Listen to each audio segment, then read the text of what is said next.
My faith in humanity is at least partially restored. I posted last week talking about some weird relationships between the lyrics of Adrian Lenker and the poetry of Gerard Manley Hopkins. Completely blown away by the response, and just so happy to see there are so many people out there that love these two poets. So I always ask our students the same question. If you could have any living musical artist give a talk about their lyrics to present their songwriting sort of in the context of poetry, who would you most want to see? Questions about the relationship between poetry and songwriting are dear to my heart because I run a nonprofit organization in Pittsburgh called the International Poetry Forum. We're sort of an unusual organization in that since 1966, we've hosted educational programs and poetry readings by not only poets, but actors like James Earl Jones and Grace Kelly, and musicians like Judy Collins, the Clancy Brothers, Noel Harrison, Brock Peters, Joe Negri from Mr. Rogers' Neighborhood, and more. Our founder was committed to the thesis that while writing poetry and writing lyrics are distinct practices, these are really twin arts. And while it's fun to think about and debate the differences between the two,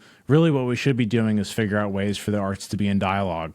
To think, for example, about how we can use Hopkins to listen to some of Big Thief's or Adrian Lenker's lyrics. One interesting note from musical history, the first musician we had was Judy Collins back in December 1966. She performed alongside Bruce Langhorne, who's often cited as the Mr. Tambourine Man, who's a longtime Dylan bandmate. During the performance, Collins played a lot of folk classics, but also some new songs by an emerging artist, Leonard Cohen, one of the first public performances of the song Suzanne, which Cohen had written as a poem earlier that year. Here she is during her latest visit to the International Poetry Forum talking about the song. He sang me, Suzanne takes you down to her place by the river.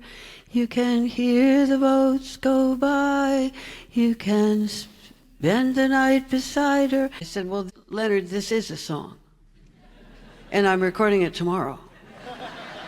If there's a living songwriter you'd most like to see give a poetry reading, let us know in the comments. And finally, thank you. We've been blown away by the response for this channel. As a nonprofit, the two main things we do here in Pittsburgh are host our reading series and educational programs for local students. We started posting on social media almost as an afterthought. We really weren't expecting to get any views, so the fact that we have almost 9 million views across platforms, 50,000 followers on Instagram is totally crazy. But again, it's restored my faith in humanity. You can visit our website to see the list of the hundreds of poets and performers who have visited our series in the past. Most of what we do on this channel is just talk about that history. So if you want to see a video on one of our alumni like Borges or Auden, Bishop, let us know and we'll do our best to try and create some educational content.